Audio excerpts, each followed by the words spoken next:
기도의 사람 다니엘이라는 제목으로 하나님의 말씀 전하도록 하겠습니다. 다니엘서를 계속해서 읽어보면요, 다니엘이 10대의 나이 때부터 오늘 본문에 나오는 것은 80대의 나이예요. 10대의 나이에 제일 처음 바벨론의 포로로 끌려왔잖아요. 그때부터 정말 하나님 앞에 정직하고 충성스러운 사람이었고, 또 다니엘이 짧지만 예언서이죠. 그러니까 하나님의 예언자로서의 그 사명을 잘 감당하는 너무나 훌륭한 사람이었어요. 그런데 저는 그 다니엘이 본받을 점 많은 것 중에서 오늘은 특별히 한 가지 포인트만 여러분들과 함께 나누고 싶은데, 그게 뭐냐면 다니엘은 기도의 사람이었다라는 거예요. 그래서요, 오늘 본문은 어떻게 보면 다니엘이 왜 기도의 사람이었는지 가장 선명하게 보여주는 본문이라고 말씀드릴 수 있어요. 사실은 다니엘서를 1장부터 쭉 읽어보면 2장 느부갓네살 꿈을 해석하는 이야기서부터, 또한 10장의 그 예언을 또 하나님께 기도하면서 그 뜻을 받는 것부터 해서 전체가 기도가 중심을 이루는 사람이었는데, 특별히 오늘 본문 6장에 나오는 이 기록을 보면 정말 다니엘은 언제나 하나님께 무릎 꿇는 사람이었구나, 기도하는 사람이었구나 라는 것을 알 수 있는 것이죠. 그래서 오늘 본문을 그 배경을 좀 우리가 살펴보면은요, 이 바벨론의 그 왕국이 끝나고 메대와 바사 시대에 메대의 한 왕이 있었는데, 어떻게 보면 이 다니엘을 너무나 신임한 나머지 이 전국을 120개의 도로 나누고 그 위를 다스리는 사람들 위에 총리 3명을 둔 거예요. 그러니까 오늘날로 얘기하면 국무총리 같은 사람을 3사람을 뒀는데 다니엘이 그 중에 한 사람이었다라는 거예요. 그런데 여러분 생각해 보세요. 이 다니엘의 신분은 어떤 사람이에요? 포로로 끌려온 사람이에요. 자기 나라 사람이 아니에요. 그러면 계속해서 바벨론에서 있고 그 자리까지 올랐던 사람들이 보기에, 다니엘을 보기에 마음이 어땠겠어요? 싫었겠죠. 눈에 가시였겠죠. 예. 그래서 어떻게든 그 사람을 끌어내리고 싶은 마음이 있었을 거 아닙니까? 사람의 마음은 다 똑같아요. 그런데 그래서 사람을 붙여서 뒷조사를 시킨 거죠. 뭐 오늘날 파파라치를 붙이든지 막 사람들을 붙여가지고 어떻게든 흠을 잡으려고 했는데, 그 흠을 찾았어요? 못 찾았어요? 못 찾았어요. 정말 대단한 사람인 것이, 마음 먹고 그 사람을 털려고 하면 털어서 먼지 안 나는 사람 없다라는 속담이 있는 것처럼 몇 가지는 나오게 돼 있잖아요. 사돈의 8촌까지 다 뒤져보세요. 왜 안 나오겠어요? 그런데 다니엘은 그렇게 샅샅이 뒤져도 아무 흠이나 허물이 하나도 없었다. 그 정도로 어떤 삶이었다는 얘기입니까? 정직했다는 얘기예요. 정직했고 자신의 눈앞에 보이는 것에 최선을 다하는 사람이었다라는 거예요. 그러면서 다니엘의 대적자들의 입장에서 볼 때는, 그러면 이 사람을 어떻게 넘어뜨려야 되나, 어떻게 저 총리의 자리에서 끌어내려야 되나 생각을 하다가 결국 구원해낸 것이 그 전에 없던 법령을 만드는 거예요, 새롭게. 근데 그 법령을 보니까 이상해요. 근데 당시 고대의 왕들은 거의 신과 같은 존재였거든요. 신격 같은 존재였어요. 그러니까 왕이 이 나라의 유일한 신이시고 절대자이신데, 왕 외에 다른 신에게 기도하거나 다른 신을 섬기는 사람이 있으면 그 사자굴에 집어넣어서 죽이자라고 하는 그 법령을 만들었고, 그 왕에게 설득을 해서 왕이 그 조서에 도장을 찍죠. 그러니까 당시의 메대와 바사에는 일단 왕의 도장이 찍혀지면 다시 물릴 수 없는 법인 거예요. 그러니까 이제 다니엘의 운명은 어떻게 됩니까? 30일 동안은 기도해서는 안 되는 거예요. 30일 동안 기도하다가 대적자들에게 발가게 되면 어떻게 되는 거예요? 사자굴에 들어가야 되는 거예요. 그러니까 사자굴에 들어간다는 얘기는 사자를 구경한다는 의미가 아니잖아요. 그냥 굶주린 사자에게 완전히 먹잇감이 되는 거란 얘기죠. 그러니까 죽는다라는 얘기인 거예요. 그런데 그런 위험한 상황에서 다니엘은 어떻게 했나요? 30일 동안 기도하기를 멈췄나요? 그러지 않았어요. 그 기간에도 상관없이 하나님께 기도했다라는 거예요. 어떻게 그럴 수 있었을까? 오늘 그 점을 우리가 함께 좀 살펴보고 은혜를 나누기 원한다라는 얘기죠. 그래서 무엇보다도요, 첫 번째로 이 다니엘에게 기도하는 것은 그의 거룩한 습관이었다라는 거예요. 따라봅시다. 기도는 다니엘의 거룩한 습관이었다. 10절을 보세요. 10절을 제가 한번 읽겠습니다. 다니엘이 조세 왕의 도장이 찍힌 것을 알고도 자기 집에 돌아가서는 윗방에 올라가 예루살렘으로 향한 창문을 열고 전에 하던 대로 하루 3번씩 무릎을 꿇고 기도하며 그의 하나님께 감사하였더라 했어요. 그러니까 그가 기도하였던 삶이 최근에 시작한 게 아니에요. 사실은 그가 아주 어릴 때부터 10대의 나이 때부터 하루 3번 언제나 하나님을 생각하며 기도하는 삶이 그의 삶의 거룩한 습관이었다라는 거예요. 그런데 그의 기도하는 모습을 보니까 예루살렘으로 향한 창문을 열고 기도했다라고 나와요. 왜 예루살렘으로 향한 창문을 열고 기도했을까요? 여러분, 예루살렘에는 뭐가 있습니까? 성전이 있어요. 예루살렘 성전은 무엇을 의미합니까? 하나님의 임재를 상징하는 거예요. 하나님의 영광을 상징하는 거예요. 그러니까 지금 다니엘은 어느 나라에 있어요? 바벨론의 포로로 끌려왔어요. 예루살렘 멀리 있어요. 그러나 하나님의 임재와 하나님의 영광을 사모하는 마음으로, 그리고 더 나아가 하나님께서 우리나라 우리 백성을 버리신 것이 아니라, 저버리신 것이 아니라 다시 회복시키실 것임을 믿는 믿음과 확신이 있었어요. 왜 그랬냐면 예레미야의 편지가 당시에 있었거든요. 예레미야가 쓴 편지 가운데 바벨론에서 포로로 있는 기간이 몇십 년이다? 70년이다 라는 것을 이 다니엘이 그 편지를 본 거예요. 그러니까 바벨론에서 포로로 있는 기간이 이제 거의 다 됐구나, 70년이 거의 다 됐구나 라고 바라보면서 예루살렘으로 향한 열린 창을 향하여 더욱더 하나님 우리나라와 우리 민족을 회복시켜 주옵소서, 그런 믿음으로 예루살렘으로 향한 창문을 열고 기도했다라는 거예요. 또한요, 그는 하루 3번씩 무릎 꿇고 기도했다라고 하는데, 사실은 다니엘만 이렇게 기도한 것이 아니라 당시 경건한 유대인들은 하루 3번씩 기도하는 습관들이 있었어요. 그래서 그 3번이 언제냐면 저녁, 아침, 정오. 저녁, 아침, 정오. 매일같이 3번씩 하나님께 나아가 기도하는 습관이 있었던 거예요. 여러분, 다윗과 같은 기도의 사람도 이 3번의 기도를 실천하고 있었어요. 시편 55편 17절, 우리 한번 다 함께 읽을까요? 시작. 저녁과 아침과 정오에 내가 근심하여 탄식하리니 여호와께서 내 소리를 들으시리로다. 그러니까 다윗이 이 기도하는 상황에 근심하며 탄식할 수밖에 없는 상황이었어요. 어려운 환경, 고난의 상황이지만 하나님께 탄식했다는 얘기예요. 그러니까 탄식했다는 얘기는 기도했다는 얘기예요. 탄식과 같이 하나님께 기도했다는 얘기죠. 그랬을 때 하나님께서 어떻게 하셨어요? 다니엘의 기도를, 다윗의 기도를 들으셨다라고 고백하는 대목인 것이죠.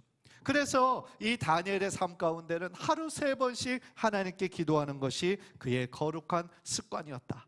그래서 심지어 앞으로 30일 동안 그 왕의 조서가 내려서 왕 외에 다른 신에게 기도하는 사람은 다 죽이겠다라고 하는 무서운 경고령이 내렸음에도 불구하고 다니엘은 그것에 타협하지 않고 그때도 역시 똑같이 자신이 하던 대로 예루살렘으로 향한 창문을 열고 하나님께 무릎 꿇고 3번 간절히 기도했다라는 거죠.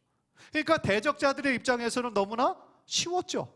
왜냐하면 며칠 기다릴 필요도 없었어요. 왜냐하면 똑같이 그 다니엘은 하나님께 기도하였기 때문에 하루 만에 어떻게 보면 고발할 거리를 찾은 거겠죠. 사랑하는 성도 여러분, 만약에 우리가 다니엘과 같은 상황이었다면 어떻게 했을까요? 물론 우리나라는 종교의 자유가 있어요. 감사하죠. 그래서 우리가 하나님을 마음껏 찬양하고 마음껏 믿고 예배하고 기도할 수 있어요. 그런데 만약에 다니엘과 같은 상황이었다면 이 정부에서 기도하는 사람은 다 감옥에 넣겠다, 감옥에 넣겠다 정도가 아니라 다 즉각 사형에 처하겠다 라는 명령이 떨어졌다고 한다면 여러분들은 어떻게 하시겠어요?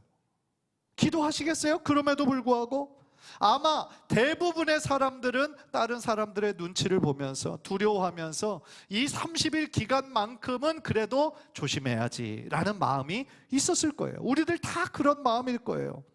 그러나 다니엘은 그렇게 하지 않았다는 거예요. 사람의 눈치를 보지 않았어요. 그 왕의 그것을 두려워하지 않았어요. 자신의 목숨이 위태로운 상황에서도 그는 자신의 생명보다 더 하나님께 나아가는 것, 하나님께 기도하는 것을 우선시했다라는 거죠. 사랑하는 성도 여러분, 그런 면에서 여러분에게 질문하고 싶어요. 여러분의 기도 생활은 어떻습니까? 여러분의 기도 생활은 지금 건강하게 잘 하고 계십니까? 여러분들 기도하신다면 하루에 몇 분이나 기도하고 계십니까? 어떤 분에게 기도 생활 어떻게 하세요? 그러면은 식사 기도합니다. 예. 하루에 3번은 그래도 식사 기도 하신다는 거예요. 그런데 식사 기도 물론 다 하죠. 그런데 식사 기도 여러분 얼마나 간절하게 하십니까? 간절하게 안 하잖아요. 그냥 해왔던 대로 그냥 습관적으로 하잖아요. 그러니까 식사 기도만 한다는 거는 기도 생활 안 하신다는 거예요.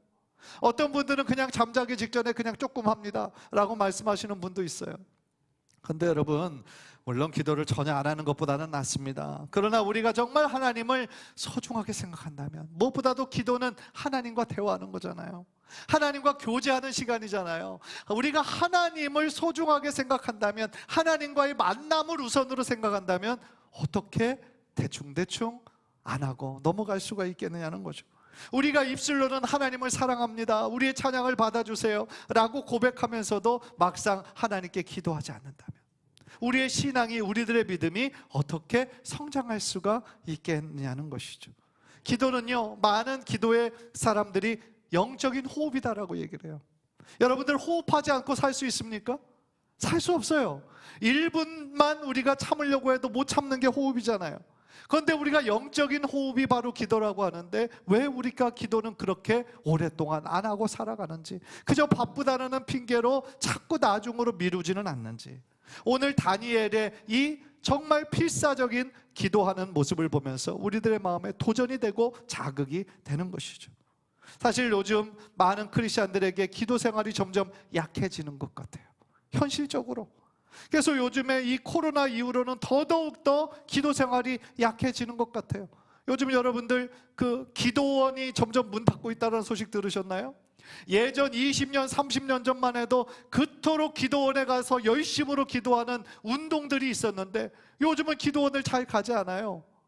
신학교도 잘 가지 않아요. 교회 수가 점점 더 줄어들어요. 왜 그럴까요? 우리의 기도가 약해졌기 때문인 거예요. 기도가 약해지니까 점점 더 시험에 빠지고 우리의 신앙이 점점 더 약해지는 거예요. 따라서 저는 정말 여러분에게 다시 한번 간절히 부탁합니다. 다니엘처럼 거룩한 기도의 습관을 가지시게 되기를 주님의 이름으로 간절히 축복합니다. 제일 처음에 습관이 생기기가 어렵지, 나중에 기도의 습관이 생기면 그 기도가 나를 살리는 거예요. 그 기도하는 습관이 나를 지켜주는 거예요. 아무리 우리들 주변의 환경과 상황은 늘 변하고 언제나 힘들잖아요, 우리들의 삶이. 그러나 하나님께 기도할 수 있어서 얼마나 다행입니까? 그렇죠? 기도할 수 있으면 우리들에게 특권이고 하나님을 아버지라고 부를 수 있어서 얼마나 다행이냐 이 말입니다. 따라서 기도가 우리 신앙의 능력입니다, 여러분. 기도가 우리의 호흡입니다. 한번 따라해 보십시다. 기도가 우리 신앙의 능력입니다. 기도가 우리의 능력임을 여러분들 깨닫고, 기도 없이는 성령 충만도 없는 거예요. 간절히 바라기는 우리의 이 기도를 통하여 하나님이 살아계시고 우리의 기도를 들으시고 하나님의 정확한 방법으로 응답하실 주님을 더욱더 많이 체험하는 성도님들 되시기를 주님의 이름으로 간절히 축복합니다. 오늘 두 번째로 이 다니엘이 기도할 수 있었던 그 이유는요, 사실은 그의 마음에 그의 기도를 들으시는 하나님을 향한 믿음이 있었기 때문이에요. 그렇죠. 기도했다, 이 죽음의 위기 속에서도 기도했다라는 것은 어떤 믿음이 있는 겁니까? 나의 이 환난을 하나님께서 아시고 하나님의 방법으로 자신을 도우실 것이다 라는 믿음이 그의 마음속에 있었기 때문이에요. 그런 확신이 없었다면 어떻게 기도할 수 있었겠습니까? 따라서요, 사실 그의 마음에 하나님의 기적이 임해서 내가 사자굴에 들어가서도 하나님이 사자의 입들 다 봉하실 거야, 몰랐죠. 다니엘이 그렇게 알고 했었겠어요? 몰랐죠. 그런데 그의 마음속에는 그리 아니하실지라도, 사자굴에 들어가 자신이 목숨을 바치는 한이 있다 할지라도 하나님의 뜻을 이루실 것이다 라는 믿음이 다니엘에게는 있었다라는 거죠. 그렇기 때문에 하나님을 더 신뢰하는 그 믿음으로 하나님께 기도할 수 있었다라는 거예요. 그러면서 이 10절 다시 한번 보여주세요. 그의 마음에 하나님을 향한 확실한 믿음이 있었다라는 그 증거가 되는 게 제일 마지막 구절을 보세요. 하루 3번씩 무릎을 꿇고 기도하며 그의 하나님께 감사하였더라. 감사하였더라. 여러분들 이게 이해가 되십니까? 그 상황에서 뭐가 감사해요, 그게? 예. 감사할 일이 뭐가 있습니까? 지금 죽게 됐는데 하나님께 기도하고 하나님을 믿는다라는 그 이유 한 가지로 억울하게 죽음을 당하게 됐는데 뭐가 감사하냐는 말이에요. 그러나 이 다니엘은 뭐가 감사했습니까? 어떤 상황 속에 있든지 하나님께서 자신과 함께 하실 것이다.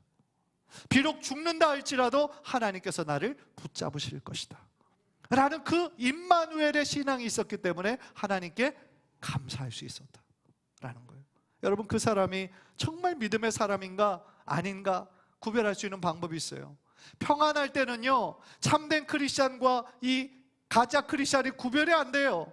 그러나 정말 그 사람이 참된 크리스찬인 것 증명이 될 때는 고난 가운데 그가 어떻게 하는가를 보면은 대부분이 판별이 돼요.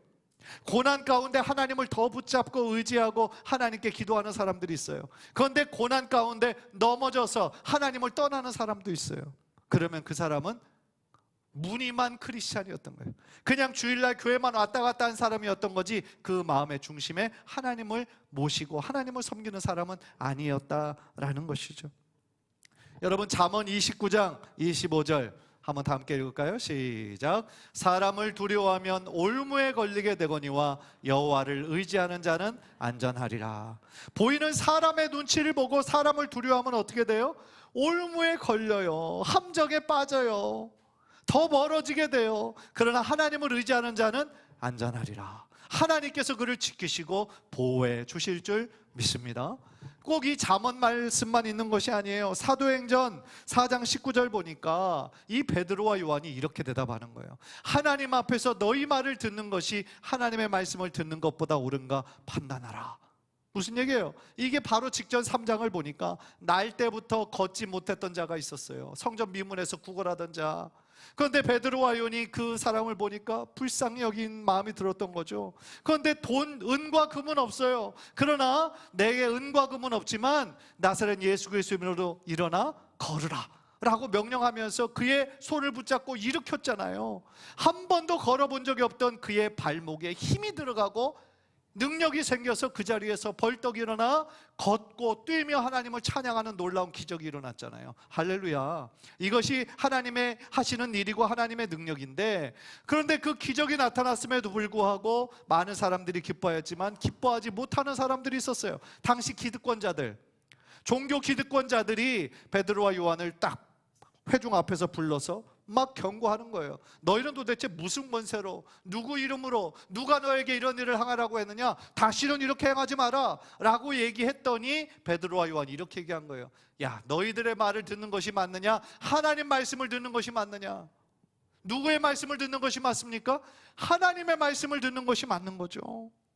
아무리 세상에서는 우리를 대적하고 우리가 정말 하나님 앞에서 정직하게 사려는 것을 다른 사람들은 조롱하고 무시한다, 인정하지 않는다 할지라도 우리는 다른 사람들의 시선을 신경 쓰지 말고 오직 하나님 앞에서만, 하나님께서만 우리가 올바로 설 때 하나님께서 우리들의 삶을 기억하시고 놀랍게 축복하여 주실 줄 믿습니다.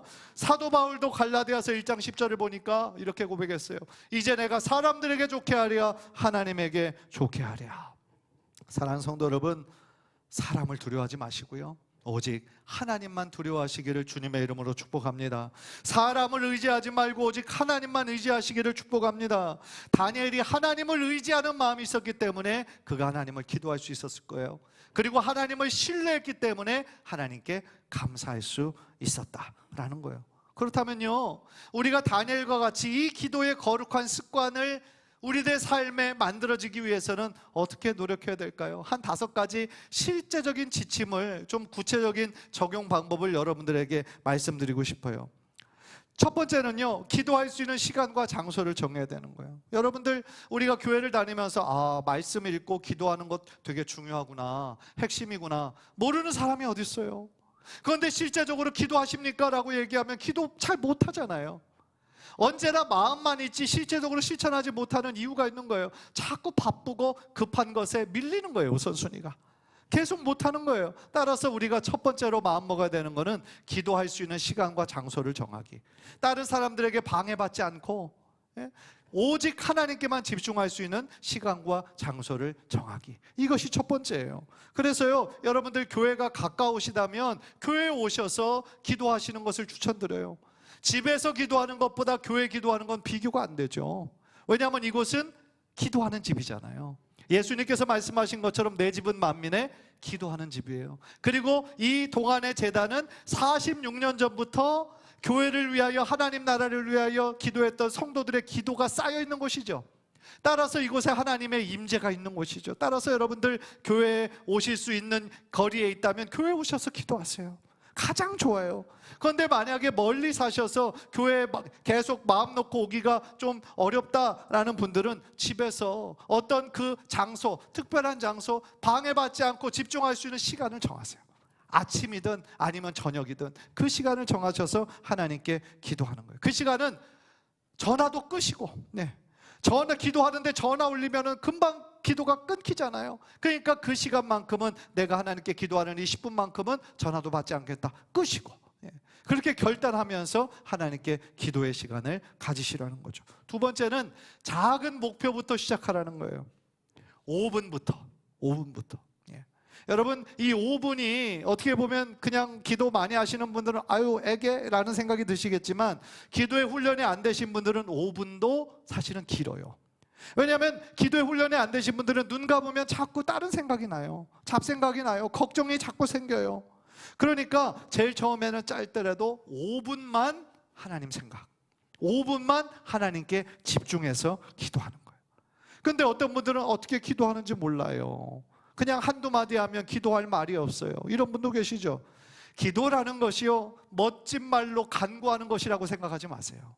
그냥 우리가 일상에서 쓰는 말 하나님께 그대로 고백해도 하나님 다 알아들으세요.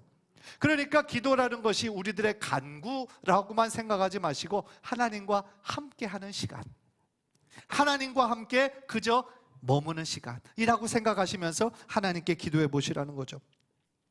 5분 동안 기도하는 것이 이제 익숙해졌어요. 어렵지 않아요. 그러면 10분으로. 10분도 이제 어렵지 않아요. 그럼 20분으로. 이런 식으로 하나님과 교제하는 시간을 조금씩 넓혀 나가는 것이 도움이 된다. 세 번째는요, 기도 일지나 기도 노트를 사용해 보는 거예요. 우리의 기도가 사실은 하나님의 응답이 없다면 힘 빠지죠. 재미없죠. 어느 순간 멈추게 되죠. 아유, 기도 하나마나 하나님 응답도 안 해주시고 그렇잖아요. 그러나 여러분, 계속해서 기도해 주신 분은 알아요. 하나님의 시간에 반드시 응답하시거든요.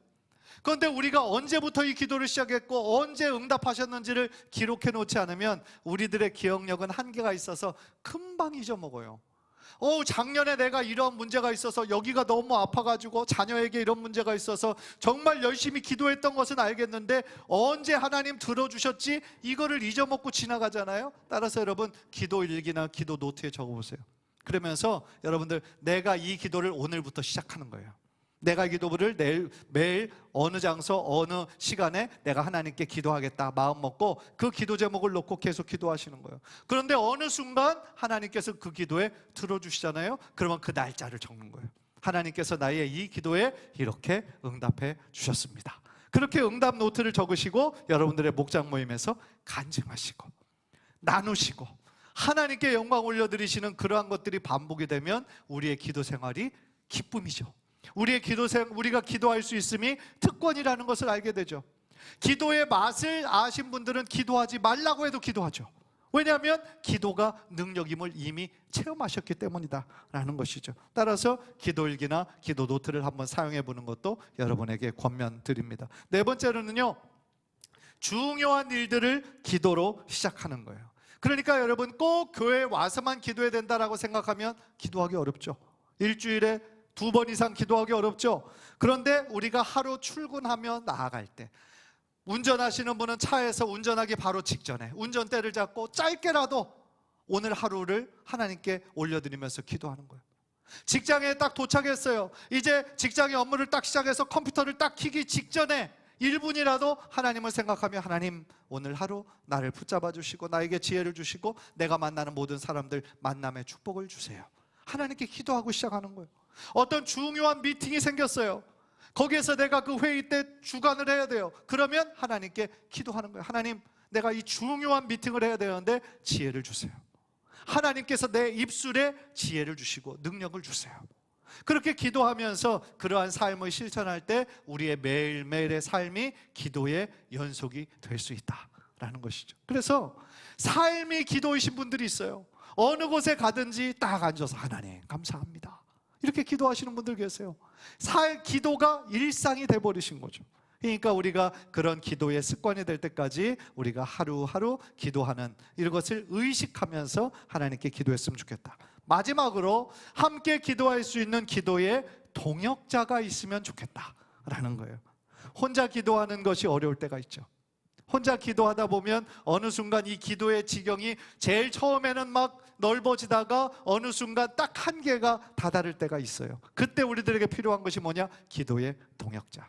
함께 기도해주는 사람이 있을 때 작은 촛불은 힘이 없잖아요. 그런데 그 불이 커지면 큰 불인 엄청난 능력이 나타나는 것처럼 철을 날카롭게 하는 것처럼 기도의 사람이 여러분들 옆에 있을 때 여러분들의 기도가 더욱더 힘있게 기도할 수 있다라는 거죠. 따라서 가정에서 부부가 함께 기도하고 또한 가정에서 자녀들과 함께 기도하고 목장에서 다른 목장원들과 함께 기도하고 여러분들 기관에서 기도하고 또 이렇게 이곳에서 연합해서 함께 기도하는 그러한 기도의 동역자들이 많아질 때 여러분의 삶의 기도 생활이 더욱더 아름다운 열매 맺게 될 줄 믿습니다. 사랑하는 성도 여러분, 오늘 기도의 사람 다니엘에 대해서 말씀을 나누었어요. 기도하지 않으면 우리의 신앙의 성장은 없어요.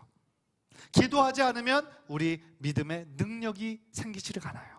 기도가 우리 신앙의 핵심이고 능력입니다. 따라서요, 다니엘처럼 기도하는 삶을 살기로 결단하는 여러분들 되셨으면 좋겠어요. 내가 하루에 3번은 아니라 할지라도 하루에 1번은 하나님 앞에 집중해서 하나님을 생각하고 하나님께 기도하는 삶을 살겠다라고 결단하는 그 결단이 여러분의 삶 가운데 있고 바로 오늘부터 시작하실 때 하나님 앞에서 승리하는 복된 인생이 될 줄 믿습니다. 우리 교회에 다니엘과 같은 위대한 기도의 사람들이 많이 생기시게 되기를 주님의 이름으로 간절히 축복합니다. 우리 한번 기도하겠습니다. 우리 한번 기도할 때에 하나님, 나의 기도 생활을 생각해 볼 때 참 너무나 부족합니다. 너무나 부끄럽습니다. 기도해야 되는 것은 알면서도 여러 가지 핑계로 기도하지 못했습니다. 하나님 용서해 주시고 이제 오늘부터 기도에 무릎을 꿇도록 주여 도와주옵소서. 내가 어느 곳에 있든지 무슨 일을 하든지 제일 먼저 하나님을 생각하며 하나님께 기도하는, 그래서 나의 삶이 기도가 되고 기도가 삶이 되는 그러한 삶이 되기를 원합니다. 주여 나를 도와주옵소서. 나의 기도에 하나님 응답하여 주시고 하나님의 귀한 능력을 받을 수 있도록 주여 언제나 하나님 앞에 기도하는 사람으로 우뚝 세워질 수 있도록 은혜를 내려 주옵소서. 우리 그 제목 가지고 주여 한번 부르고 통성으로 한번 다 함께 기도합니다. 주여.